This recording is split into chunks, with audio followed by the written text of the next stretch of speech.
97 नंबरची ओवी या ठिकाणी आहे. भगवान परमात्मा अर्जुनाला मायेचं स्वरूप कसं आहे, माया कशी आहे हे सांगत असताना अर्जुनाने भगवंताला केलेला प्रश्न आहे, देवा तुम्ही मायेविषयी जर भयानकत्व सांगता, मायेचं दुस्तरत्व सांगता, मायेचं सूक्ष्मत्व सांगता, माया ही सहजासहजी तरुण जाणं अशक्य आहे, मग ती माया तरुण जातच नाही का? त्यावेळेला भगवंतांनी सांगितलं असं नाही, तरुण जातात. मग जसं जंगलामध्ये काही सगळे वाघच नसतात, चंदनाची झाडं नसतात, कवचित विरळा एखादा माया तरुण जातात. पण माया तरुण जाण्यासाठी या ठिकाणी उपाय या ओबीच्या माध्यमातून भगवान परमात्मा अर्जुनाला सांगतात. कोण तरुण जातात? सहज अवस्थेतून ही माया तरुण कोण जातो? त्याचं उत्तर भगवान परमात्मा या ओवीच्या माध्यमातून देतात. येथे एकचे लीला तरले, येथं म्हणजे या नरदेहात, येथं म्हणजे या मृत्यू लोकात, येथं म्हणजे या कलियुगात कोण तरुण जातात? येथं एकचे लीला तरले, लीला म्हणजे सहज अवस्थेतून. इथं सहज अवस्थेतून ही माया कोण पार करून जाऊ शकतो? येथं एकचे लीला तरले, जे सर्व भावे मज भजले, अनन्य भावानं सर्व भावानं मला जे शरण येतात तेही माया तरुण जातात. आणि असे अनन्य भावाने तरुण जाणारे जे आहेत ना, त्यांना तरुण जाण्यासाठी या तीराकडून त्या तीराकडे जाण्याची गरज नाही, तर आईलीच थडी सरले माया जात, अलीकडच्या तीरावरच त्यांचं कल्याण, त्यांचा उद्धार होतो, ते तरले जातात. असा या ओवीचा थोडक्यात प्रतिपाद्याविषयी भगवान परमात्मा अर्जुनाला प्रतिपादित करत आहे. ब्रह्मानंदम परम सुखदम केवल ज्ञान मूर्ते, द्वंद्वातीत गगन सदृश्यम तत्वमस्यादि लक्षणम, एकम नित्यमिमनमचरम सर्वादि साक्षीभूतम, भावातीत त्रिगुण रहितम सद्गुरु तम नमामि, महायोगपीठे तटे भीमरथ्या, वरम पुंडरीकाय दातुल मुनींद्रे, समागत्य तिष्ठन्तमानंद कंदम, परब्रह्मलिंगम भजे पांडुरंगम, जयांचे केली स्मरण होय सकळ विद्यांचे अधिकरण, तेची वंदो श्री चरण श्री गुरूंचे, मज हृदये सद्गुरु, जेणे तारिवा संसार पुरू, म्हणून विशेषात्यादरो विवेकावरी, ते नमस्कारोने आता येथ एकचे लीला तरले, जे सर्व भावे मज भजले, ते ऐलच थडी सरले माया जाल. ओवीच्या चिंतनाला सुरुवात करण्यापूर्वी संप्रदायाच्या दंडकाप्रमाणे थोडासा परिहार देणं अत्यावश्यक आहे. आपल्यातून हे लोक सोडून परलोकाला जाणारे अद्याप गेलेले नाहीत. ज्यांनी आयुष्यभर परमार्थ केला, नवे नवे परमार्थच जे आयुष्यामध्ये जगले गेले, असे शिवस्वरूप असणारे आमचे सद्गुरू हरिभक्तपरायण मानव तत्वज्ञान विचार प्रणाली संस्थेचे मार्गदर्शक वामन महाराज शिंदे बाबा यांचे ज्येष्ठ बंधू आणि ते कर्मधर्म संयोगानं कालाच्या ओघानं त्यांना भगवान परमात्म्याचं निमंत्रण आलं. निमंत्रण आल्याच्या नंतर माणसाला या ठिकाणी अजिबात थांबता येत नाही. भगवंतांनी प्रत्येकाला श्वास मोजून दिलेत, अन्नधान्याचा कोठा साठा या ठिकाणी नेमून दिलेला आहे. तो संपल्याच्या नंतर या जगातून त्याला काही क्षणार्धात हे जग सोडून जावं लागत आहे. या जगाचा निरोप घ्यावा लागतो. हा सृष्टीचा नियम आहे. उपजे ते नासे नासेले पुनरुपे दिसे, हे घटिका यंत्र जैसे परिभ्रमेगा, अशा प्रकारे. कारण किंवा काळ न पाहे साधू संत योगी, नेई समयाचे सर्व लागी. जयदास महाराज वर्णन करून सांगतायत, प्रत्येकाला प्रत्येकाची वेळ आली. या ठिकाणचा त्याचा कोठा संपला का त्याला या जगाचा निरोप घ्यावा लागतो. मुळातच आपण ज्या ठिकाणाहून आलेलो आहोत त्या ठिकाणी जाण्यासाठी आयुष्यभर आपली तळमळ असावी, म्हणून बाबांच्या पुढे पदवी लावलेली आहे शिवस्वरूप. आपण शिवाकडून जीवाकडे आलेलो आहोत. आपण इथले नाहीत आहे. आपण ज्या ठिकाणाहून आलेलो आहोत त्या ठिकाणाकडे जाण्यासाठी आपली आयुष्यभर तळमळ असावी, आपले प्रयत्न असावेत. आपण आलोय कुठून?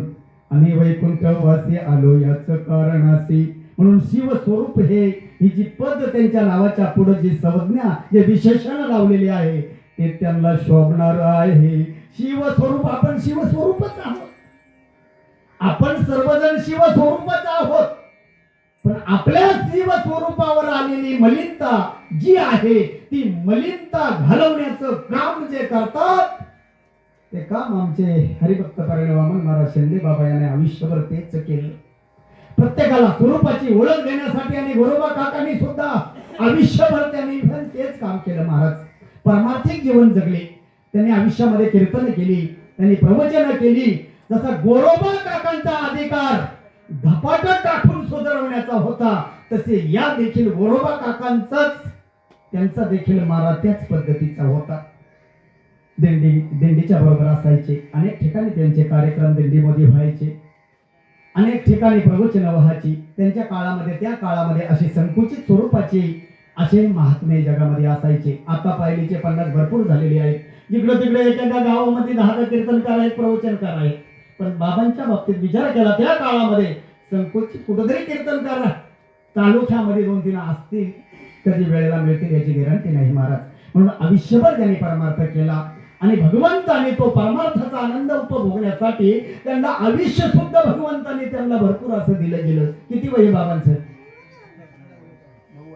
90 बाबांच्या मध्ये त्यांचं बंधुत्वाचं नातं ते सुद्धा आम्ही प्रत्यक्षात डोळ्यानं अनुभवलंय. बाबा जरी छोटे होते, वयानं छोटे, कमल बाबा वयानं छोटे आणि गोरोबा काका वयानं मोठे, पण गोरोबा काकांनी छोट्या भावाला कधी लहान समजलं नाही. हा फरक त्यावेळेला आम्हाला निश्चित जाणवला. ते बाबांना छोटे असून देखील त्यांना मोठे समजत आले आणि बाबांनी पण त्यांना कधी लहान समजतेच नाही महाराज. अनेक लक्षात हा जसा भगवान प्रभू रामचंद्रांच्याकडून भावाचं प्रेम संबंध कशा असावेत, भावाचं नातं कशा असावं हे या जोडीवरून तुम्हाला आम्हाला या ठिकाणी एक आदर्श घेण्यासारखा आहे. नेहमी बाबा त्यांच्याकडे याचे सळगवला याचे. बाबांना वेळ कधी आठवण आली का बाबा सुद्धा या ठिकाणी प्रत्येक कार्यक्रमाला उपस्थित राहायचे. पण आयुष्यामध्ये जे करायला पाहिजे होत होते त्यांनी त्यांच्या जीवनामध्ये केलं. शिवस्वरूप गोरोबा काका म्हणजे जनार्दन धर्माजी शिंदे आणि त्यांना पदवी गोरोबा काका. तानाजी महाराज भैर यांचा फोन आला सकाळी 5:30 वाजता. महाराज गोरोबा काका गेले. मी मगाशी बोलून गेलो, अद्याप गेले नाहीत, जाणार आहेत. आणि अशांना जाण्याचा प्रश्न शिल्लकच राहत नाही. त्यांनी देवावर एवढा कर्ज करून ठेवलेला आहे ते त्याच क्षणी भगवान परमात्म्याच्या ज्योतीमध्ये त्यांची ज्योत विलीन होऊन जाते महाराज. लक्षात आलं का? पण हिंदू संस्कृतीच्या नियमानुसार आपण जर काही विचार जर केला तर त्याला शास्त्राने भागवतामध्ये गरुड पुराणामध्ये काही कोडावी आहेत. अंत्येष्टी झाल्याच्या नंतर आपण 3ऱ्या दिवशी त्या ठिकाणी तीजाचा कार्यक्रम करतो, राखाडीचा कार्यक्रम करतो. 10 इंद्रियांचे 10 पिंड 10 दिवसामध्ये आपण पाळतो. भागवतामध्ये सांगितले प्रत्येक दिवशी अंत्येष्टीच्या दिवसापासून 10 दिवसापर्यंत एक पिंड भागवतामध्ये पाडायला सांगितलंय. पण आपल्याला प्रत्येक दिवशी या गोष्टी शक्य होणार नाही. सगळे लोक त्यावेळेला उपस्थित राहणार नाही. म्हणून 10 इंद्रियांचे 10 पिंड आपण 10व्या दिवशी पाडले जातात. त्याला दशक्रिया म्हणतात. ब्राह्मणाच्या माध्यमातून त्या ठिकाणी ती क्रिया त्या प्रत्येक पिंडावर प्रत्येक पिंडाचा आपण म्हणजे इंद्रियाचा एक पिंड त्या ठिकाणी बनवला जातो आणि त्या पिंडावरती क्रिया केली जाते. ब्राह्मणाच्या माध्यमातून षोडशोपचार मंत्राचा उच्चार करून ती दशक्रिया केली जाते. 11व्या दिवशी 11व्या मनाचा पिंड पाडला जातो. 12व्या दिवशी सहपिंडदान आणि 13व्या दिवशी प्रतिभोजन. लोकांना 13व्या दिवशी अन्नदान करायला शास्त्राने गरुड पुराणामध्ये वर्णन केलंय. आणि 14व्या दिवशी उदक शांती म्हणजे घरामध्ये गोमूत्र शिंपडावं, गोमूत्र आचमन करावं, तीर्थ उदक आपण घ्यावं. म्हणजे 14व्या दिवशी परिपूर्ण सुचिरभूतपणा आपल्याला या ठिकाणी निर्माण होतो. आणि अशा महात्म्याच्या जाणीनं त्या ठिकाणी कुठल्याही प्रकारचा अशुद्धपणा नाही. वास्तविक पाहता 10 दिवसाचं सूतक आणि 10 दिवसाचं सुयार आपण पाळतो महाराज, असं भागवतामध्ये पुरावा आहे. पण वास्तविक पाहता अशा व्यक्ती जेव्हा जातात त्या जगाचा निरोप घेतात त्यांच्या ठिकाणी आज विषय लागू होत नाही का? कारण आयुष्यभर त्यांनी परमार्थ केलेला आहे. आयुष्यभर ते भगवंतासाठी जगले, ज्यांचा विषय तो त्यांचा झाला नारायण. अशा प्रकारचं जीवनशैली ज्यांनी ज्यांच्या जीवनामध्ये जगले गेले त्यांचं जाणं काय आणि येणं काय ते कधीही जरी गेले. आपण एखादा सोमवारी मिळाला तर म्हणतो अरे आयुष्यभर प्याला पण सोमवारी मिळाला. बोवाला सुद्धा असा जमन आहे. एका दिवशीचा मेला का दिवशी मेला का म्हणजे म्हणजे भाग्यवान तो. अहो एखाद्या बोवाला असा मार्ग नाही. सगळे संकल्पना चुकीचे खोटे आहेत. नको तो माप नको त्या ठिकाणी लावणं शक्य नाही. आलं का लक्षात? तर असा जो अखंड नामचिंतन करणारा जो महात्मा आहे तो आमुष्याला गेला काय आणि कधी गेला काय, कारण त्याच्या जाण्यानं तो काळ पवित्र होत असतो. चिंतने जरी तोची धन्य धन्य काळ सकळ मंगळ मंगळाचे. अशा प्रकारे अशा महात्म्याला तो कधीही जावो महाराज. लक्षात आलं का? त्याच्या जाण्याच्या पद्धती प्रत्येकाच्या वेगवेगळ्या आहेत. काही काही क्षणामध्ये जातात, काही त्याच्या वाट्याला आलेले भोग भोगून जात असतात. लक्षात आलं का? आपण म्हणतो अहो तो माणूस पेत होता पण थोड्या दिवसामध्ये त्याच्या वाट्याला काही या भोगणं नाही आलं. हा, त्याला दवाखान्यात जायची गरज नाही आली, त्याची हालापाल नाही झाली, नाही का? त्यांनी दुःखात म्हणजे मृत्यूचा दुःख त्यांनी जास्ती भोगलं नाही, किती सुंदर मरण झालं. असं मोजमाप लावणं अजिबात शक्य नाही महाराज. जे काय आपल्या प्रारब्धामध्ये आहे ते प्रारब्धाचे भोग आहे, ते भोगून माणसाने मुक्त व्हावं. कारण ते जर शिल्लक जर राहिलं तर ती कर्जाची परतफेड करण्यासाठी परत जन्माला या ठिकाणी यावं लागत आहे. लक्षात आलं का? काही लोक जीवनाला कंटाळतात. नको ती विपत्ती, नको ते प्रसंग, नको त्या वाईट गोष्टी त्यांच्या जीवनामध्ये येतात आणि मग लोक सरळ सरळ कोणी विष खातो, कोणी भास घेतो, कोणी काय जीव देतो. अजिबात नाही. करोडो पटीनं त्यांनी त्याच्या खात्यावर दुःख वाढवलं. कुठं थोडंफार शिल्लक होतं, 75% भोगलं होतं, 25% बाकी होतं, तेवढंच त्याला भोगायचं होतं. पण त्या 25%ला घाबरून जर त्यांनी त्याच्या जीवनाचं वाटोळं जर लावून जर घेतलं तर परत त्याला सुरुवाती गर्भवासा पासून दुःखाला सुरुवात चक्रवाढ व्याजाप्रमाणे त्याच्या वाट्याला दुःख येत आहे महाराज. लक्षात आला? मी मागे एक शब्द बोलून गेलो, बाबा आजही आपल्यामध्ये आहे, आपल्यामध्ये आहे. सूक्ष्म रूपानं त्यांचा जीवात्मा या ठिकाणी त्यांच्या पाश्चात असलेली जी काही मंडळी आहे, त्यांचे आप्तेष्ट आहेत, बाबा आहेत, त्यांची मुलं आहेत, त्यांच्या बहिणी आहेत, त्यांची लेकरं आहेत, नातवंड आहेत. या ठिकाणी त्यांचं सारखं कॅल्क्युलेशन चालू आहे. मी गेल्याच्या नंतर या 13 दिवसामध्ये माझे जे आहेत या हाडामासाचे रक्तमासाचे ते माझ्यासाठी काय करतात. आणि एखादी व्यक्ती जेव्हा जाते ना, त्या प्रत्येक व्यक्तीची अपेक्षा असते का मी गेल्याच्या नंतर माझ्या कुटुंबानं, माझ्या मुलानं, माझ्या कुटुंबामध्ये असलेले माझा जो परिवार आहे त्यांनी काय करावं. आता इथं वास्तविक पाहता तेच चालू आहे. इथं 13 दिवसाचा सप्ताह बसलेला आहे. ज्याची गरज बाबांना आहे तेच या ठिकाणी अनुकरणामध्ये येतोय. होते पित्रांचे मनोगत, पुत्र होईल हारी भक्त. काय अपेक्षा? गौरवबा काकांचाच विषय नाही. एखादी व्यक्ती आपल्या कुळातून आपल्या कुटुंबातून निघून जाते त्यावेळेला त्या प्रत्येक व्यक्तीची अपेक्षा असते पर लोकांच्या व्यवहाराला, पुढच्या प्रवासाला त्याला जावं लागतंय. जात असताना त्याला अनेक प्रकारचे प्रतिबंध निर्माण होतात. जर पुण्याचा साठा जर त्याच्या बरोबर जर नसेल तर त्याला नरकाला सुद्धा जायला लागेल. पण आपण त्यांच्या पाश्चात असलेलं जो काही कुटुंब आहे, परिवार आहे, मुलंबाळ आहेत, ही जर व्यवस्थित जर नसतील, परमार्थ करणारी जर नसतील, हरिभक्तीची चाड नसणारी जर असतील तर त्या व्यक्तीचं वाटोळ लागायला वेळ लागत नाही. कृष्ण सांगे उद्धवासी, तू जन्मलाच ऐसी या वंशी, तरी भक्ती ज्ञान न साधेसे पित्रांचे उन्हे येईल. मनुष्य जन्माला येऊन ईश्वराची भक्ती जर आपल्याकडून जर घडत जर नसेल तर आपले कोटी कुळा आपली नरकात जायला वेळ लागणार नाही. अशा प्रकारे पुत्र संतती असावी. काल बाबांच्याकडून 2-3 ओट्या आंबेड्यामध्ये भरल्या गेल्या. कालही प्रवचन होतं बाबा, कारण कालची एकादशी होती पुत्रदा एकादशी. आणि पुत्रदा एकादशी त्या महिष्मती राजाला पुत्र संतान नव्हता. लोमस ऋषींच्या मार्गदर्शनावरून त्यांनी श्रावण महिन्याच्या शुक्ल पक्षामध्ये येणाऱ्या एकादशीच्या दिवशी म्हणजे त्यांच्या मार्गदर्शनाने हा व्रत विधी केला. त्या दिवशी काही लोक ओट्याही भरतात. पुत्र प्राप्तीचा संकल्प त्या ठिकाणी केला जातो. बाबांनी काल तो कार्यक्रम 2 त्या महिलांच्या ओट्या बाबांच्याकडून भरल्या गेल्या. आता त्यांनी तो एकादशीचा व्रत केला म्हणजे करणं गरजेचं आहे. कशासाठी? मग मलाही त्या ठिकाणी थोडीशी संधी प्राप्त झाली. बाबा तुम्हाला नुसती मुलं पाहिजे, पोरगच पाहिजे, पुत्रच पाहिजे का तो काही कामानियमाचा पाहिजे का पेनारा पाहिजे? पोरं सगळ्यांनाच होतात. नुसतंच पोरगा पाहिजे का काही कामाचा पाहिजे? मग तुम्हाला जर पुत्र संतती व्हावी असं जर वाटत असेल तर भगवंताकडं देवाला सुद्धा त्या तुमच्या पोटी जन्माला आलेल्या मुलाविषयी आनंद वाटला पाहिजे. कुली कन्या पुत्र होती जे सात्विक, तयाचा हरिक वाटे देवा. गीता भागवत करते श्रवण, अखंड चिंतन विठोबाचे. अशा प्रकारे संतती आपल्या घर कुलामध्ये जर जन्माला जर आले तर 21 कुलाचे उद्धार त्याच्याकडून झाला जातो महाराज. 21 कुलाचा उद्धार.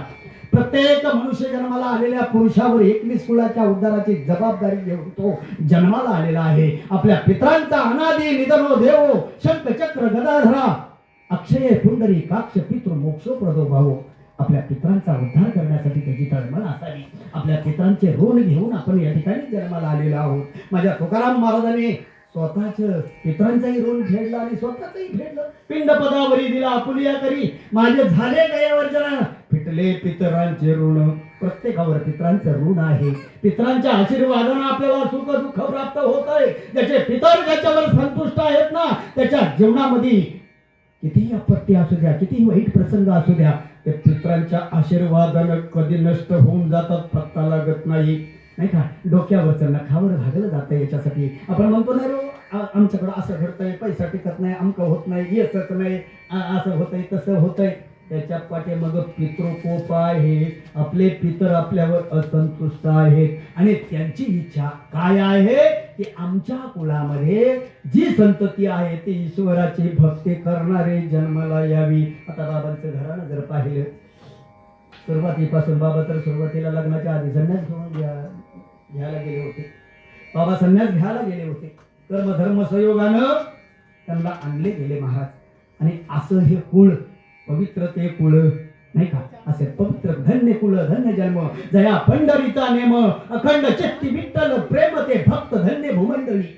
अशी या कुळामध्ये जन्माला आलेल्या अशा विभूती महाराज लक्षात आलं का? म्हणून प्रत्येक पुरुषावर 21 कुलीच्या पूर्वजांची उद्धाराची जबाबदारी आहे आणि प्रत्येक स्त्रीवर 42 कुलीच्या पूर्वजांच्या उद्धाराची जबाबदारी आहे. 21 कुल माहेरकडची आणि 21 कुल सासरकडची. म्हणजे त्यांना आपल्यापेक्षा जास्त आग सुटायला पाहिजे. बरोबर आहे ना? तुकाराम महाराजांनी सुद्धा पुत्राला प्राधान्य आधी न देता त्यांना दिलंय. कुली पुत्र कन्या असा शब्द नाही वापरला. कुले कन्या पुत्र. मला वाटतं सरकारने म्हणून हेच काही धोरण किंवा हे प्रमाण लक्षात घेऊन त्यांना 50% सबसिडी दिले का काय हेही कळायला मार्ग नाही. आपल्याला वाढवलं, त्यांना कमी केलं. त्या कल्याणला 35 मध्ये जातात, आपल्याला 75 लागत या. लक्षात आलं का? म्हणून त्यांच्यावर विशेष अशी जबाबदारी आहे. आपण जन्माला कशासाठी आलेलो आहोत, याच्यासाठी आपण जन्माला आलेलो आहोत, ते काही कारण आपल्याला कळणं गरजेचं आहे. मनुष्य जन्माला येऊन मनुष्य जन्म निखल भगवंताने भगवंताच्या प्राप्तीसाठी बनवलेला आहे. जन्माचे कारण राम नाम पाठी. बरोबर आहे? तुम्ही आम्ही सर्वजण आईच्या गर्भात असताना त्या भगवंताला वचनबद्ध होऊन या ठिकाणी आलो. देवाला नवस घेऊन आलो. आठवीनं पाहिजे हा माझा नवस. प्रत्येक मनुष्य जन्माला आलेल्या जीवाची निर्मिती हे भगवंताने भगवंतासाठी केली. इतर देहांच्या वरती जबाबदारी नाहीये. पशुकाय पाप पुण्य जाणती, उत्तम मध्यम भोग भोगीती. त्यांच्यावर ही परमार्थाची भक्तीची जबाबदारी नाही. नामस्मरण करावं अशी अपेक्षा नाही. त्या भोग योनी आहे. त्याने भोग भोगायचे मरायचे, भोग भोगायचे मरायचे. आणि जो भोग भोगण्यावारी ज्याने ज्याची जिंदगी खराब करून टाकले त्याला पशु म्हटलं तरी वावगं ठरणार नाही. तो पशुचा आहे. आणि लक्षात, पण माणसाच्या जन्माला येऊन भगवंताने मोठ्या अपेक्षेनं आपल्याला बनवलेलं आहे.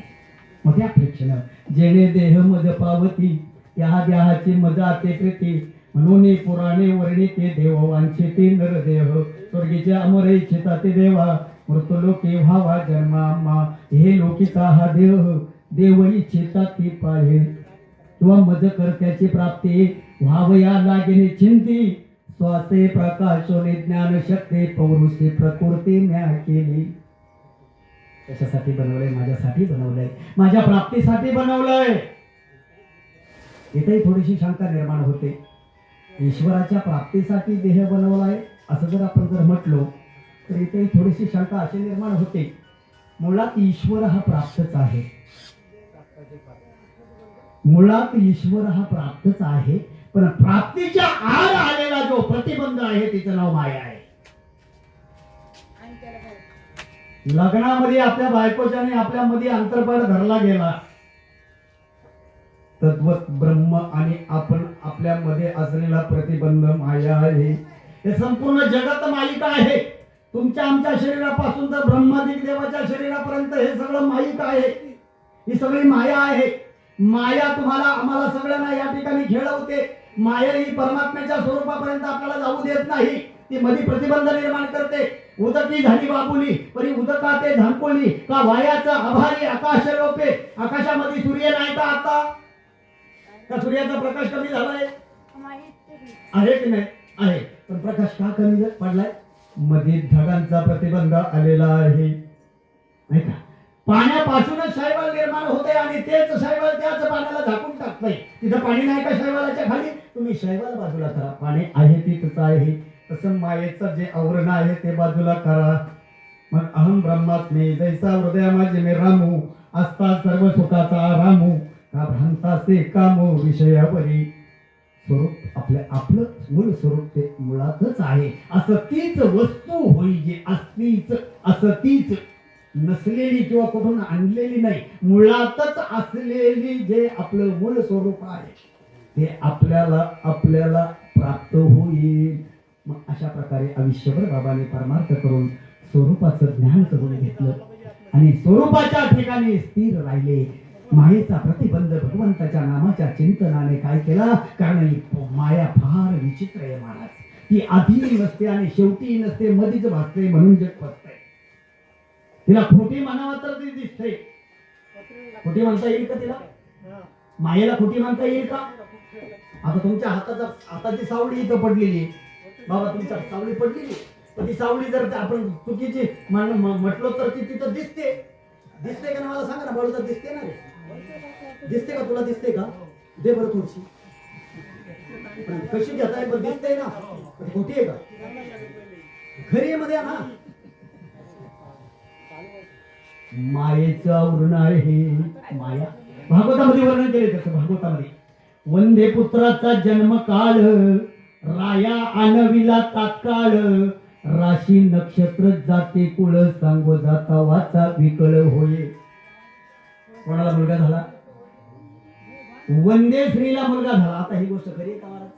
वंदे श्रीला मुलं होतात का? आणि मूल जर झाला तर तिला वंदे ही पदवी लागू पडेल का? पण तिला झाला.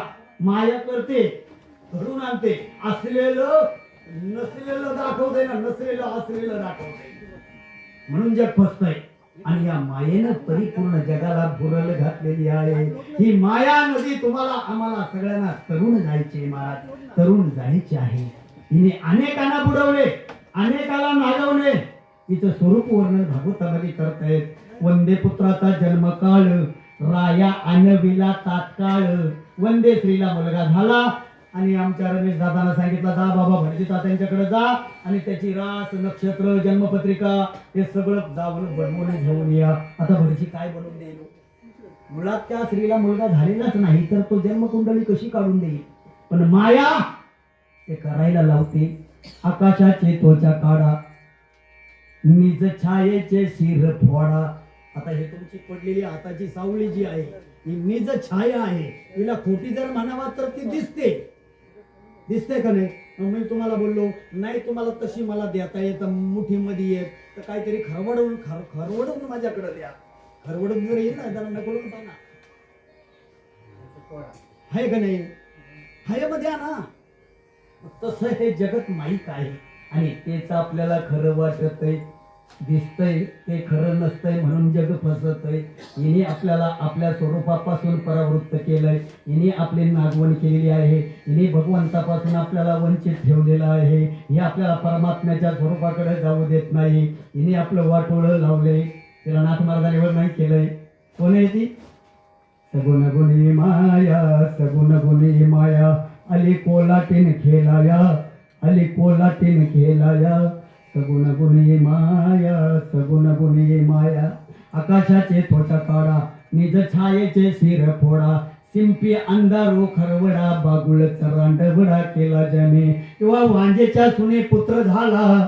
कोणाला मुलगा झाला? होतो का? वांजेला मुलगा असतो का? मुलगा जर नाही तर सुना असेल का? पण तिला मुलगा झाला. मायेचं स्वरूप भगवान परमात्मा भागवतामध्ये वर्णन करतायत. वांजेच्या सुनी पुत्र झाला. बरं, ज्याने बापाचं लग्न केलं आणि स्वतः बिगर लग्नाचा राहिला, कोण? भीष्म. बापाचं वय असेल 100 म्हणजे 90च्या आसपास असेल बाबा, त्याच्या वडिलांचं वय, आणि हे 22 वर्षाचं लेकरू. मृगया करण्यासाठी शिकारीसाठी बाप गेला होता. 16 वर्षाची मुलगी अरण्यामध्ये पाहिली आणि त्याच्या मनामध्ये ते भरलं आणि मग येऊन मुलाला सांगितलं मला लग्न करायचे. आता लग्न कोणी कोणाचं करायला पाहिजे होतं? वास्तविक पाहता बापाने मुलाचं करायला पाहिजे होतं, पण बाप पोराला सांगायला लागला मी अशी अशी मॉडेल पाहिले, चांगली घेण्याची वानगी ती मला पाहिजे. स्वतः कुवारा राहिला, स्वतः लग्न केलं नाही, पण बापाचं लग्न करून दिलं, बापाच्या आज्ञेचं पालन केलं. जो पितृवचने अविश्वासी त्याने केल्या पापरासी, जो पितृवचने विश्वासी मोक्षतया पासी उल्लंघत. स्वतःच्या बापाचं आज्ञेचं पालन हे भीष्माने केलं महाराज, भीष्माने केलं आणि तो पण त्यांनी खरा करून दाखवला, स्वतः तसा राहिला. आता इथं प्रमाण भागवतामध्ये काय सांगितलंय? वांजेच्या सुने पुत्र झाला, तेथे भीष्म स्त्रियांचे पाना आला. आता त्याला बायकाच नव्हत्या. कोणाला? भीष्माला बायकाच नव्हत्या, पण त्यांच्या बायकांना पाना आला. वांजेच्या पोराला वांजेच्या सुने पुत्र झाला आणि याला पाहून त्यांच्या भीष्माच्या बायकांना पाना आला. आता मुळात जर विचार करायला गेलो तर वांजेच्या सुनेला मुलगा झालाच नाही आणि भीष्माने लग्न केलंच नाही. हा खोटाच व्यवहार आहे खरे, पण माया कसं घडून आणते? वांजेच्या सुने पुत्र झाला, येथे भीष्म स्त्रियांचे पाना आला, तेने पैपाने तो मातला घरभंगू केला दिगंबराचा, आणि त्या भीष्मांच्या बायकाचा दूध पिऊन त्या वांजेचा पोरगा माजला. आता ही गोष्ट खरी ही माया. म्हणून भागवतात सांगतात तुझी माया विचित्र उपाधी शरीरी केली आत्मबुद्धी, आत्मया शरीरा संबंधी विपरीत सिद्धी वाढली. वास्तविक पाहता आत्मस्वरूपाच्या बाबतीमध्ये तुझी चित्तवृत्ती स्थिर व्हायला पाहिजे होती. त्या ठिकाणी तू ढुंकूनही पाहायला तयार नाहीस, त्या स्वरूपाची तुला ओळख नाही, पण शरीराला आत्म समजायला लागला. तुझी माया विचित्र उपाधी, तुझी माया ही काय? उपाधी आहे, ती विचित्र आहे. तिने अनेकांना रागवलं, भल्या भल्यांचं वाटोळं लावलं. ती माया, तुझी माया विचित्र उपाधी शरीरी केली आत्मबुद्धी. आत्मस्वरूपाच्या ठिकाणी आत्मबुद्धी होण्याच्या ऐवजी त्याला खरं, हे जगाला खरं काय वाटत आहे? मी आत्मा आहे हे खरं का मी शरीर आहे हे खरं? आपण सगळेजण आत्मस्वरूपाची ओळख नसलेले दुसऱ्याच्या बाला बा म्हणतोय का नाही मला सांगा? दुसऱ्याच्या वस्तूला आपण बिलगलोय का नाही सांगा? दुसऱ्याच्या वस्तूला आपण आपली म्हणतोय का नाही सांगा? शरीर कोणाचे? देह काळाचे, धन कुबेराचे, येथे मनुष्याचे काय आहे? देह कोणाचा आहे? मग या शरीराला आपण काळाचं आहे असं समजतोय का? शरीर जायाचे ठेवले का धरसी अभिलाष जने. महाराज सांगतात हो, त्याचा अभिलाष धरशील हो. होकारार्थी चकारात्मक भाषा या ठिकाणी वापरले. याचा अभिलाष करशील हो. अरे ही वस्तू दुसऱ्याची आहे, अरे ही वाफे आणलेली आहे आपल्या आवडीसाठी, आपल्या कामासाठी, की त्याची त्याला परत आपल्याला वापस करायचे. पण आपण तिला आपले म्हणायला लागलो, आपले म्हणायला लागलो आणि आपल्या मूळ स्वरूपाचं आपल्याला विस्मरण झालं. आणि देहबुद्धी एवढी वाईट आहे. किती वाईट आहे? देहबुद्धीपाशी सुख अनु मात्र नाही देख, सुख मानी तिथे मा मूर्ख दुःख जनक देहबुद्धी. देहबुद्धीची येणारा थोर चिंतेचा आडदरा, संकल्प विकल्माचा मारा, ममता द्वारा अनिवार्य. देहबुद्धी जी आहे फार वाईट आहे. म्हणून अशी जी माया आहे ना, एवं मायेचे जे बोलणे सांगो जाता लाजिरवाणे. भगवान परमात्मा भागवतामध्ये सांगताहेत, अरे उद्धवा, या मायेच्या विषयी जर बोलायला जर गेलो ना तर लाज वाटते, लाज. एवं मायेचे जे बोलणे सांगो जाता लाजिरवाणे, नुपजल्याचे श्राद्ध करणे तैसे सांगणे महामाया. ही माया काय घडून आणते? जन्माला आलं नाही त्याचा दिवस कार्य करायचं, हे मायेनं सगळं शक्य होत आहे. आणि अशी जी माया आहे, हे संपूर्ण जग माईक आहे. तुमचं आमचं शरीर माईक आहे.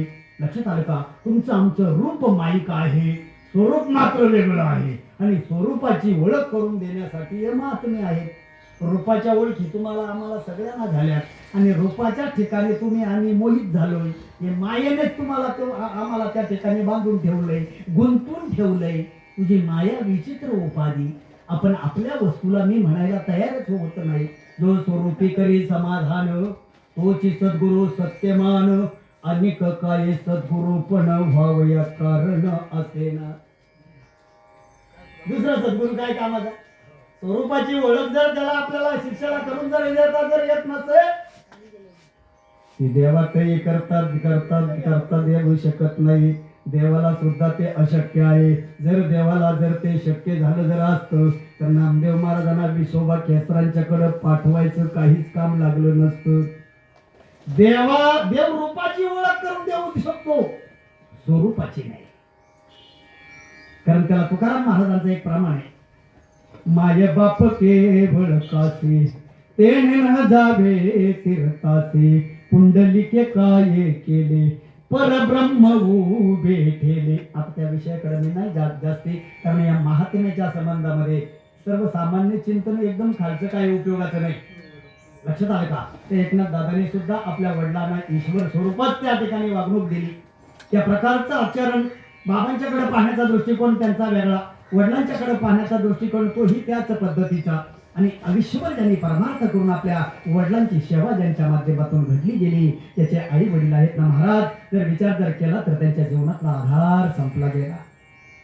बाबा गेले म्हणजे जीवनातला आधार संपला.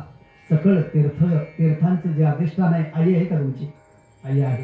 कारण सकळ तीर्थाची आहे धुरे, ये का माता पितरे या सेवेशी शरीर लोन कीजे. आई वडिलांचे आई वडील आहेत ना महाराज. आई वडिलासारखं दैवत नाही, पण आपल्याला आई वडील जिवंत असताना त्यांची किंमत कळत. आई वडिलाला तुकाराम महाराजांनी देवाची रूप समजा असं नाही म्हटलं. तुका म्हणे माय बापे अवघी देवाची स्वरूपे. स्वरूप म्हणजे अहम ब्रह्मास्मी. स्वरूप म्हणजे आपला आत्मतत्व. स्वरूप म्हणजे मी ब्रह्म आहे या स्थितीवर आपण स्थिर राहणं. रूप म्हणजे शरीर, रूप म्हणजे माया, तिचा नाश होणार आहे. रूप म्हणजे शरीर. आपण शरीराविषयी जेवढे जागृत आहोत तेवढं आपण आपल्या स्वरूपाविषयी जागृत नाहीत. लक्षात आलं का? आणि आई वडील हे देवाचे स्वरूप आहेत. तुका म्हणे माये बापे. भागवतामध्ये देखील वर्णन केलेलं आहे. काय सांगितलंय? जित्या पित्रा त्रिकालीन मन सदा न करावे त्यांचे हेलन. त्यांची अवज्ञा आपण प्राणांत जाण केली. त्याची गौरवणे आपण यथारुची द्यावे अन्न, यथाशक्ती द्यावे धन, शेवेन संपूर्ण सुखी करावे. पिता स्वयंमेव नारायण, माता प्रत्यक्ष लक्ष्मी जाण. स्वतःचे वडील कोण आहेत? कोण आहेत? पिता स्वयंमेव नारायण, माता प्रत्यक्ष लक्ष्मी जाण. ऐसे भावे ज्याचे भजन, धन्य जाण तो सुपुत्र. त्याला सुपुत्र म्हणावं, नाहीतर मग पुत्र म्हटलं तरी वावगं ठरणार नाही, नाही का? कधी आम्ही खारपटामध्ये महाराज कार्यक्रमाला जातो ना, जागा जमिनी विकून त्याने असा एक एक दोरासारखा गळ्यामध्ये सोनं नाणे बांधलेला असतोय. आई वडील वृद्धाश्रमामध्ये असतात, त्यांनी मजा करायच्या नाही का? काही बी खायचं, सोनं नाणं वापरायचं, गाड्या घोड्या बापाचे पेट आधीच मिळले नाही का? आणि मग मेल्याच्या नंतर घरी आणून लोकांना एक एक बॉक्स 1-1 किलोचा. कधी मेल्यावर काय उपयोग आहे का त्याचा? ज्याचे सेवेने सुखी पितर, त्याची पितृतर्पण साचार. जित्या अवज्ञा अनाचार, मेल्या श्राद्ध विचार तो लौकिक. मोठेपण आहे ना फक्त लोकांना दाखवायला. अशा काही गोष्टी केल्या जातात महाराज. आई वडिलासारखं दैवत नाही. जाऊ दे, या विषयावर काही मी जास्त बोलत नाही. पण माया जी आहे ना, ही माया आपल्याला अधोगतीला नेते. भगवंताने मायेचं स्वरूप अर्जुनाला सांगायला घेतलंय. माया भयानक आहे, माया नदी दुस्तर आहे, भल्या भल्याना तिने बुडवलं. आलं का लक्षात?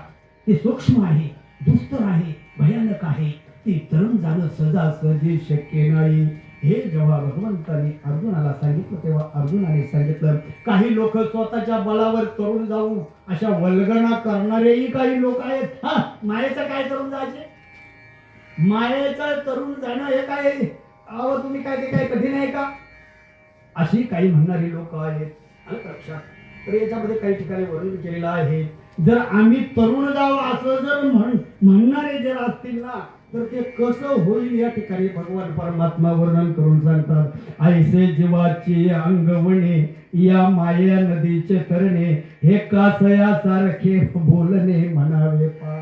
आम्ही ती माया तरुण जाऊ, आम्ही ती माया तरुण जाऊ असे म्हणणारे जे म्हणतात ना, ते कसं म्हटल्यासारखं होईल त्याचं वर्णन. जे स्वतःच्या बलावर तरुण जाऊ अशी घमेंड करणारे जे आहेत ना, त्यांची काय अवस्था होते हे भगवान परमात्मा अर्जुनाला या ठिकाणी सांगतायत. आलं का लक्षात? जर तो तरुण मी जाईल असं जर तो म्हणता जर असेल तर ते कसं होईल माहित आहे का? जरी अपत्या शिला व्याधी कळे साधूशी दुर्जनाची बुद्धी. एखादा माणूस आजारी आहे आणि त्याने पथ्यच करायचं टाकून दिलं, लक्षात आलं का? पथ्य पाळायचंच नाही, तो बरा होईल? जो जर माया तरुण जावं असं जर म्हणत असेल तर जो पथ्य नाही पाळणार आहे तोही पथ्य न पाळणारा बरा व्हायला पाहिजे, तोही बरा होईल ना. बिगर गोळी औषधाचे मारा याच्यासारखं होईल ना. ते भरपूर आजारी आहे, गोळ्या औषध घ्यायचा पत्ता नाही, म्हणजे कुपथ्य करतो, पथ्य त्या ठिकाणी पाळतच नाही, आणि पथ्य न पाळता तो चांगला आहे म्हणजे निरोगी झाला असं म्हटल्यासारखं ते होईल. माया आम्ही करून जाऊ, आम्ही स्वबळावर करू, माया करण्याविषयी काय तुम्ही सांगता असे जे म्हणणारे आहेत ना, त्यांच्याविषयी वर्णन करतायत. बरं का? आणखीन कळे साधूशी दुर्जनाची बुद्धी, साधूला दुर्जनाची बुद्धी कळल्यासारखं होईल. आणखीन पुढे सांगतायत, ना बुद्धी की रागी सांडे विद्ये आले साथी. एखादा जो माणूस आहे विषयासक्त आहे, धनलोभी आहे, त्याला धनाचा साठा प्राप्त झाला आणि त्याच्याकडे तो ढोकूनही पाहत नाही, त्याची अपेक्षा त्या ठिकाणी राहिली नाही, असं झाल्यासारखं ते होईल. बरोबर आहे बाबा? हा, असं जरी चोरा सभा दाटे, चोरांच्या कधी सभा, कधी कधी चोरांच्या सभा झाल्या, अमुक ठिकाणी आपल्याला दरोडा टाकायचे, चोरांची सभा उद्या 11 वाजता मुरबाडला काँग्रेस भवन मध्ये आहे, असं कधी असं झाल्यासारखं होईल ते. तर या ठिकाणी सांगतायत किंवा अथवा मीना गलू घोटे नातरे भेडा उलटे विवशी जैसे अशाने. हो, गळ गिलावा. आता गळ गिल्याच्या नंतर त्याचा अचूक मरण ठरलेलं आहे, पण त्यांनी तो गळ गिलून तरी तो जिवंत, असं झाल्यासारखं होईल महाराज. किंवा मनावणे पाडस वाघुरू करंडी. पाडसाला पकडण्यासाठी आपण जाळ लावतो, वाघूर लावतो, आणि तीच वाघूर त्यांनी करून घेऊन त्यातून निघून जावं. माया नदी तरुण जावं असं म्हणणारे जे आहेत ना, मग ते असं घडल्यासारखं होईल महाराज. लक्षात आलं का? तर अशी जी माया आहे ही माया सहजासहजी तरुण जाणं शक्य नाही. त्यावेळेला भगवंताला अर्जुनाने प्रश्न विचारला, देवा या मायेचं स्वरूप जर तुम्ही असं जर वर्णन करता, मग माया तरुण जाऊ शकतच नाही का? भगवंताने सांगितलं असं नाही, माया तरुण जाऊ शकतो, पण एखादाच. मग तो कसा तरुण जातो, त्यांनी काय उपाय त्याच्या जीवनामध्ये केलेला असतो, ते काय करतात, याच्यावर भगवान परमात्मा उत्तर सांगतात. येथ एकचे लेला तरले, जे सर्व भावे मज भजले. जे सर्व भावाने मला भजतात ते हे माया नदी तरुण जातात. आयुष्यभर ज्यांनी परमार्थ केला, आयुष्यभर ज्यांनी कीर्तन केली, आयुष्यभर ज्यांनी परमार्थ केला, आयुष्यभर ज्यांनी दिंड्या, जीवनच परमार्थ आयुष्यामध्ये जे जगले गेले, त्यांच्या पुढे माया काय करू शकते? हरी हरी तुम्ही म्हणारे सकळ, तेने माया जाळ तुटतील. मायेचं जाळ जर तोडावं असं जर वाटत असेल तर चिंतने नासतसे चिंता, चिंतने सर्व कार्य ये हाता, चिंतने मोक्षे सायुज्यता घर शोधितसे. म्हणून भगवंताला अनन्य भावाने जे शरण जातात, कारण नुसतं शरण जाण्याला अर्थ नाही, शरण जाण्यामध्ये भावाची गरज आहे, भाव पाहिजे, नाही तर ते कोरडं शरण गेल्यासारखं होईल. आयुष्यभर अनन्य भावानं आमचे गोरोबा काका परमात्म्याला शरण गेले, त्यांची सेवा केली, त्यांच्यासाठी जगले, म्हणून हा त्यांचा सोहळा या ठिकाणी संपन्न होतोय. हे हनुमान प्रमाणे या ठिकाणी लावायला हरकत नाही. आज पाऊस 4 दिवस झाला आपल्याकडे पडत नाही, आणि काळू नदीला किंवा आपल्या म्हशीच्या त्या कोणती नदी आहे तिथं जाऊन जर पाहिलं तर तिला गढूळ पाणी जर आलं तर आपण एक अनुमान लावायचं, जरी आपल्याकडे पडला नाही पण घाटावर निश्चित पडलेला असेल तेव्हा पाणी गढूळ आलंय. हा सोहळा जो चाललाय, त्या ठिकाणी प्रवचन चालू आहे, त्या ठिकाणी कीर्तन चालू आहे, त्या ठिकाणी हरिपाठ चालू आहे. या सर्व गोष्टी ज्या घडतात, अनंत जन्माची असेल पुण्याई किंवा बौद्ध सुकृताची जोडी, म्हणून विठ्ठली आवडी. हे घडतंय झाड जाणी जे फुले, मानत जाणी जे भोले, भोग जाणी जे केले पूर्वजन्मीचे. या सगळ्या गोष्टी घडण्याचं एकमेव कारण त्यांनी बाबाने आयुष्यभर काय केलंय हे त्याचं सर्टिफिकेट आहे. आज बाबांच्या बाबतीत विचार जर केला, ही वाणी जी माझ्या मुखातून निघते ना, हे समोर जे बसलेत ना त्यांची वाणी आहे, त्यांचा आशीर्वाद आहे, त्यांची कृपा आहे, त्यांचं मार्गदर्शन आहे. त्यांच्यात आमच्या गावाला सप्त्याचा प्रारंभ त्यावेळेला आमची ठराविक माणसं गेली. आमच्या एकनाथ दादाला माहित आहे, आमचे जानू काका गेले, आमचे जेवण बाबा गेले, दामा बाबा गेले, बरीचशी मंडळी गावातल्या सगळ्या लोकांनी संकल्प केला आणि बाबांच्या पुढ्यात तो प्रश्न टाकला. आज जवळजवळ 23-24 वर्ष झाली आमच्या वडवणीच्या सप्त्याला. बाबांच्या माध्यमातून त्या सप्त्याचा त्या ठिकाणी प्रारंभ केला आणि पहिल्याच सप्त्यामध्ये, पहिल्याच दिवशी, पहिल्याच वर्षाला बाबांना पहिलीच तारीख कीर्तनाची होती.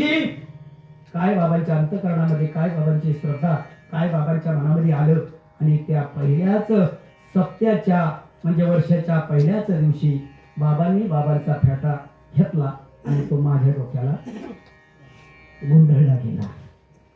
आणि तिथून बाबांचा तो कृपा आशीर्वाद. हे बोलतोय हे आमचं नाही, माझ्या मुखातलं नाही, फक्त ठराविक विषय मी भागवताचं तिकडे जास्ती लक्ष घातल्यामुळं कार्यक्रमामध्ये भागवताच्या माध्यमातून जास्त बोलण्याची पाळी येते महाराज. लक्षात आले का? म्हणून असं बाबाने आयुष्यभर परमार्थ केला. अनन्य भावानं देवाला शरण जाणं गरजेचं आहे. शरण जाता वेळेस नुसतं शरण जाण्याला मी मगाशी काय बोलून गेलो, इथं अनुमान प्रमाण आपल्याला लावणं गरजेचं आहे. हे सगळं जे घडतंय आणि हेच गेलेल्या व्यक्तीच्या माध्यमातून या ठिकाणी घडावं, याचीच अपेक्षा ती व्यक्ती त्या ठिकाणी रडायचं नाही. एखादी व्यक्ती आपल्या कुळातून निघून जाते त्यावेळेला तिच्या पाश्चात रडल्याच्या नंतर त्या जीवात्म्याला त्रास होतो असं भागवताचं म्हणणं आहे. त्याच्यानंतर भजन करावं, नामचिंतन करावं, भगवंताचं भजन करावं, हरिपाठ करावा, कीर्तन करा, आध्यात्मिक एखाद्या ग्रंथाचं अध्ययन करा. ह्या सर्व गोष्टी जर आपल्याकडून जर घडल्या जर गेल्या ना महाराज, तर निश्चितच त्या जीवात्म्याला सुख प्राप्त होतंय. लक्षात, त्या जीवात्म्याला काय प्राप्त होतंय? सुख प्राप्त होते. आणि याचीच अपेक्षा तो जीवात्मा करत असतो. लक्षात. तर या ठिकाणी येथे एकच लीला करले, जे सर्व भावे मज भजले, सर्व भावाने मला जे शरण येतात. सर्व भाव म्हणजे 8 प्रकारचे भाव आहे. लक्षात आलं का? काही ठिकाणी 120 प्रकारच्या भावांचं वर्णन आलेलं आहे. पण अनन्य भाव पाहिजे. अन्य कोणाला शरण न जाता जो मज होई अनन्य शरण, त्याचे चुकवे मी जन्म मरण, शरणंगताची शरण मीच ऐकू. आलं लक्षात? वेळही आपली संपुष्टात आलेली आहे. फक्त आपण 5:15 चालू केले, 6:15 5 का 10 मिनिटं राहिलेली आहे. आलं लक्षात? एवढ्या वेळामध्ये दृष्टांत वगैरे सांगत नाही, फक्त भागवताचं चिंतन, भाव या विषयावर थोडक्यात बोलण्याचा प्रयत्न करतो. भाव पाहिजे. काय पाहिजे? सर्व भावे मज भजले. भाव जर नसेल, आज आमच्यावर त्यांच्या बाबांच्या बरोबर काकांच्या विषयी आमच्या अंतःकरणात भाव आहे म्हणून आम्ही एवढ्या लांब आलो, नाही का? बाबांच्या अंतःकरणात त्यांच्याविषयी भाव आहे म्हणून आज बाबांची सीजन चालू आहे. गणपतीचा कारखाना बाबांच्या मला बऱ्याचशा गोष्टी त्या ठिकाणी आढळून आहेत. पण मोठी काही ठराविक लोक या ठिकाणी येतात, कोणीतरी त्यांचं सांत्वन करण्यासाठी. सगळ्यावर त्या ठिकाणी पाणी सोडून बाबा या ठिकाणी उपस्थित आहेत. महाराज, अंतःकरणामध्ये भाव आहे, भाव पाहिजे. भाव जर नसेल तर ती भक्ती आपली कोरडी ठरली जाईल. ईश्वराची भक्ती करता वेळेस अंतःकरणामध्ये भाव असावा. जे भावाने मला बसतात, भावाने मला शरण येतात, सरिता सागरा शरण गेली ती समर सोनी सिंधू झाली तैशी वृत्ती मज शरण आली ते पावली दशा माझी. तशी गंगा सागराला शरण जाते आणि सागर रूप होऊन जाते. तत्वती ईश्वराशी आपण समरस एकरूप होऊन जावं. याप्रमाणे आपण देवाला शरण जावं. आपला आपलेपणा आपल्या ठिकाणी शिल्लक न राहता संपूर्ण सर्वस्वानं समर्पण त्या परमात्म्यासाठी आपलं घडावं महाराज. अशा प्रकारचे जीवन आमचे गोरोबा काका जगले गेले. ध्यानी मनी कुठलेही कर्म करत असताना खाताना प्याताना उठताना बसताना कोणाशीही बोलत चालत असताना नवे नवे आमच्यावर सुद्धा कधी कधी पिसवायचे नाही, कधी कधी रागवायचे. ठोस असं उत्तर आम्हाला त्या ठिकाणी ते द्यायचे. परवा असं करा, परवा तसं करा. आयुष्यभर ज्यांनी परमार्थ केला त्याचे हे प्रेरणा हे अनन्य भावाने देवाला शरण गेले ते. आणि जो अनन्य भावाने शरण जातो त्याचं मी जन्म मरण मिटवतो. त्याला मी मायेच्या जाळ्यातून मुक्त करतो. भाव धर्म असेल ना तर त्या तो मायेच्या जाळातून मुक्त होत नाही. भागवतामध्ये वर्णन केले किंवा भाव बळे आकळे एरवी ना कळे करतली आवले तैसा हरी. तुका म्हणे मुख्य पाहिजे हा भाव, भावापाशी देव नित्य उभा. किंवा भागवतामध्ये वर्णन केलंय ऐक भक्तीचा इत्यार्थ सांडोनी या विषयी स्वार्थ जीवेऊने मज भावार्थ तो निज भक्त पै माझा ठाई अतिप्रीती श्रद्धायुक्त अनन्य भक्ती भक्ती भावे जळार पिते तेने मी श्रीपती सुखावे. शेबरीची उष्ट बोरं खाल्ली का भाव खाल्ला, सुदाम्याचे पोहे खाल्ले का भाव खाल्ला. सांगा ना, भाव खाल्लं. भावाची गरज आहे. देवाला कसली गरज आहे? देव भावाचा भुकेला हाची दुष्काळ भयाला. आणि आणि अशा प्रकारे दे भावानं जर देवाला आपण शरण जर गेलो तर तो ही माया नदी तरुण जायला त्याला वेळ लागत नाही. भाव विण देव न कळे निसंदेह गुरु विना अनुभव कैसा कळे. किंवा जेथे माझा सद्भाव होय तेथे मी याती कुळ न पाये. भावाचे निलवलाये वश्य होये मी परमात्मा. मी फक्त भाव पाहतो. मी बाकी त्याचा काला गोरा मोठा 4 व्हीलर 2 व्हीलर बँकेत किती बुका नावावर किती जमीन किती एकर या गोष्टीचा मी विचार करत नाही. मी फक्त त्या भक्ताचा काय पाहतो उच्च नीच काही नेणे भगवंत तिष्ठे भाव भक्ती देखो निया. मी काय पाहतो त्याचा पै भक्ती आहे की मी जाणे तेथ साने थोर न म्हणे आम्ही भावाचे पाहुणे भलतया. मग तो भलता जरी असेल कोणी बी असो त्याचा मी भावाचा विचार करतो. आणि पुरावे जर पाहिजे असेल तर भागवतामध्ये उदाहरण आहेत. दोन्ही जन्माला मरकट तो वैष्णवा माझ्या अति श्रेष्ठ हनुमंत मनावा कनिष्ठ आहे सा पापिष्ट कोण आहे. हनुमंत कुठल्या कुळात जन्माला आला, माकडाच्या का माणसाच्या? कुठल्या कुळात जन्माला आला? कुळ माणसाचं चांगलं का माकडाचं चांगलं? सांगा ना. आपली पोरा आपल्या समाधीला आपल्या तुरबतीला 2 दगडी लावतील याची गॅरंटी नाही. पण आज ज्यांची मंदिरं जगामध्ये सगळीकडे आहेत आपली फुलं उतरले मुक्त केले राक्षसा राघवे सागरात पाषाण तारे. पाषाणाला तारावं काय त्या पाषाणाचं कुळ काय त्याचं मूळ यांचा सुद्धा उद्धार दगडाचा सुद्धा उद्धार. सांगा ना महाराज. भाव पाहिजे अंतकरणामध्ये भाव पाहिजे. देव भावाचा विचार करतो. गरुडा हनुमंत पुढे उभे राहते. काय पाहिलं त्यांचं भाव कुळ पाहिलं जात पाहिली. याची कुळ माझे गेले हर कोणी श्रीरंगा वाचोने अननेने. मग त्या ठिकाणी जातीचा विचार नाही, त्या ठिकाणी कुळाचा विचार नाही, त्या ठिकाणी गोताचा विचार नाही. राक्षसा माझे विभीषण दैत्या माझी प्रल्हाद जाण.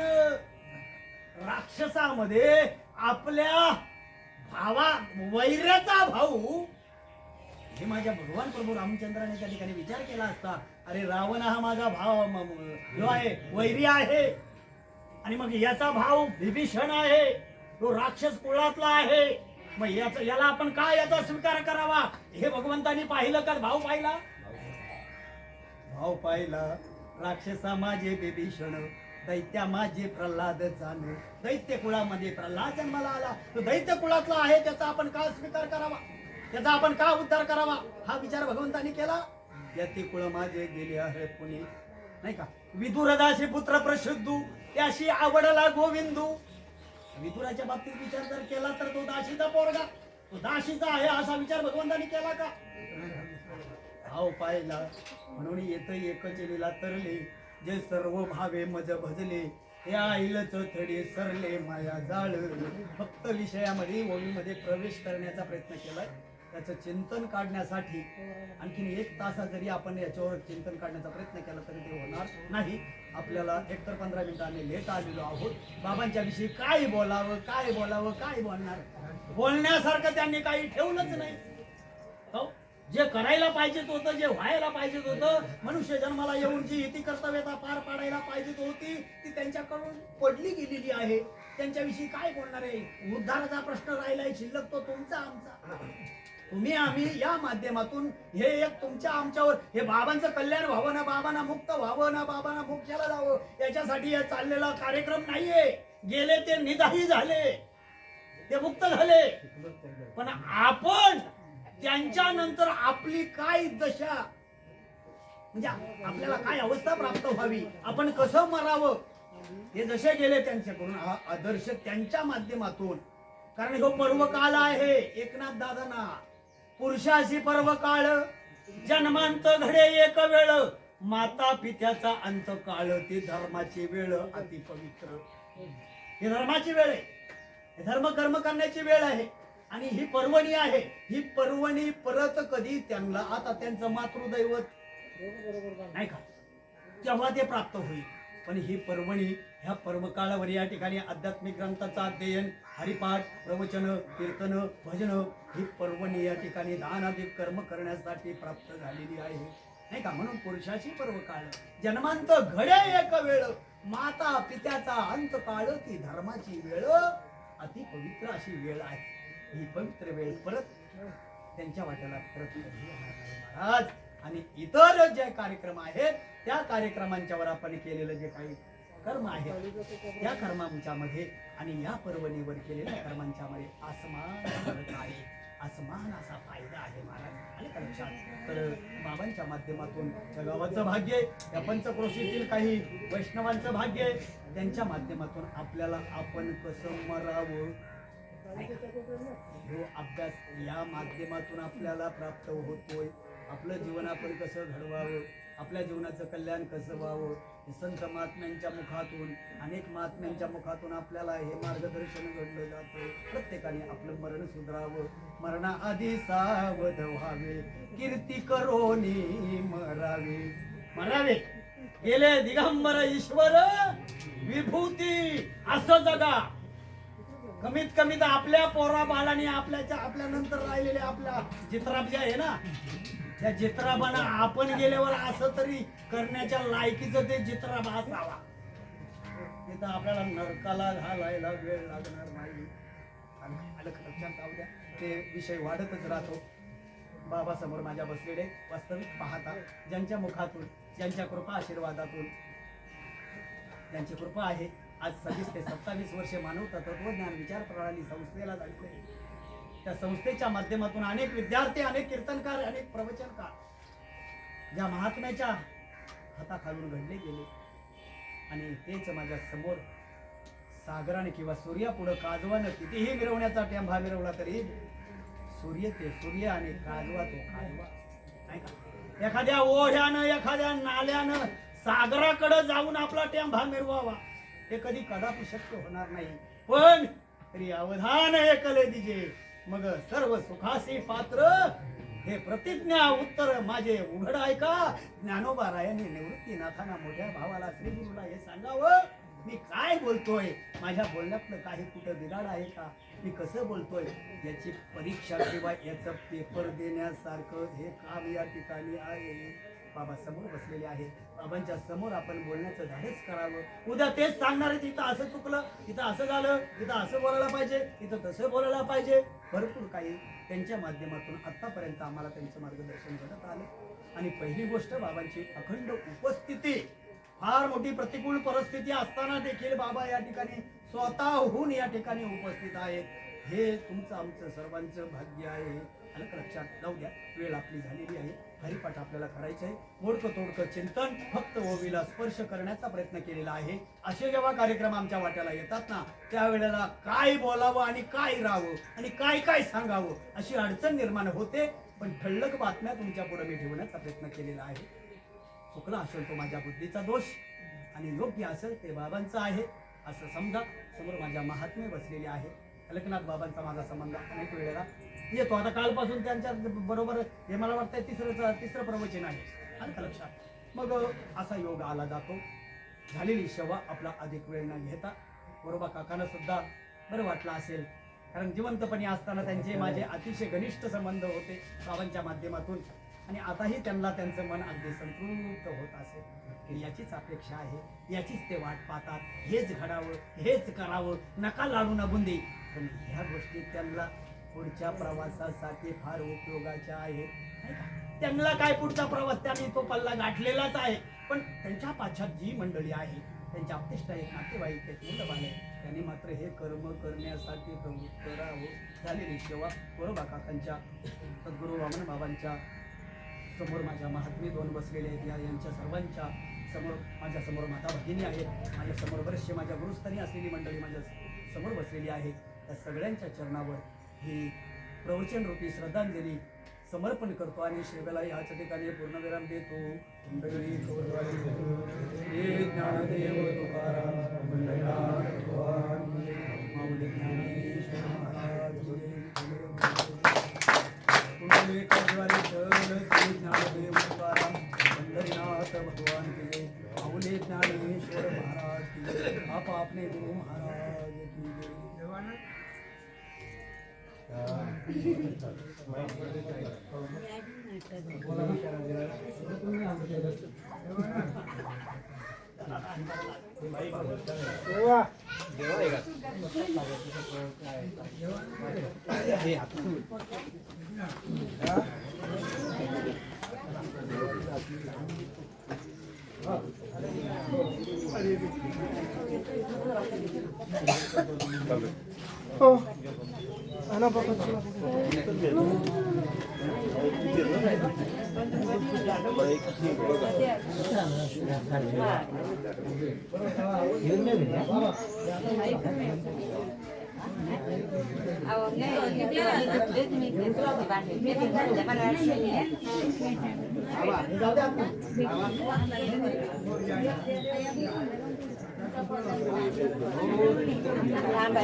आज शिवस्वरूप गोरोबा काका हे अनंतात विलीन झाले व त्यानंतर दुसऱ्या दिवसाची सेवा, नियोजित सेवा आबाप लक्ष्मण महाराज शिंगोळे यांचं 6वे प्रवचन आपणास ऐकायला मिळालं. त्या लक्ष्मण महाराजांचंच नव्हे तर त्यांच्या अतील पवित्र आत्म्यांचा आम्ही ते सन्मान करत आहोत, त्याचा आपण स्वीकार करावा. पुंडलिक वरदे हर विठ्ठल श्री ज्ञानदेव तुकाराम पंढरीनाथ भगवान की जय. माऊली ज्ञानेश्वर भगवान की जय. हर हर महादेव. तसेच यानंतर नियोजित कार्यक्रम, यानंतर हरिपाठाचा कार्यक्रम होणार आहे. तो हरिपाठ मंडळ वडवले यांचा कार्यक्रम होणार आहे. तरी सर्व भाविकांना विनंती आहे की आपण कुठेही न जाता इथेच बसून राहावे ही विनंती.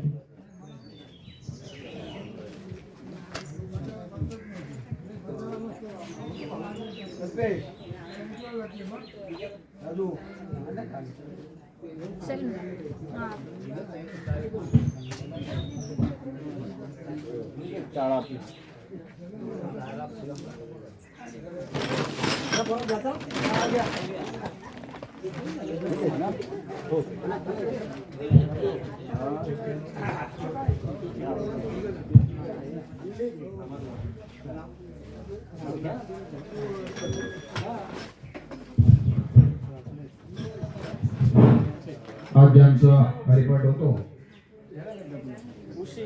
ते श्री वडवली ग्रामस्थ मंडळ सर्व उपस्थित आहेत.